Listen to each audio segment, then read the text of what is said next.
अपर बीटची नाही अपर बीटची सर्वांची व्हॅल्यू असते 5 आणि लोअर बीटची सर्वांची व्हॅल्यू असते 1. त्याच्यामध्ये एकूण एक डॉट आणि एकूण एक डॉट. आपल्याला जर छोटं किट असतं त्याच्यावरती 5 डॉट असतात. हे 13 वॉटचा अबॅकस किट आहे, 11 वॉटचा आहे, ते 17 वॉटचा असतं समजा. तर त्याच्यामध्ये आपल्याला या दोघं डॉटच्या मध्ये दिलेला आहे सेंटर पॉईंट. तर सेंटर पॉईंटचा जो नॉड आहे त्याच्यावरती आपण अपर बीटची व्हॅल्यू असते 5, 6, 7, 8 आणि 9. हे समजलं तुम्हाला? आता याच्यामध्ये आपल्याला 1, 2, 3 आणि 4 असं करू शकतो.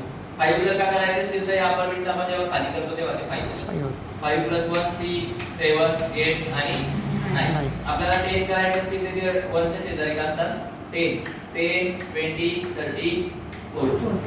50 करायचे असतील तर अपर बीटच्या शेजारी ते 50 होतात 60 70 80 आणि 90.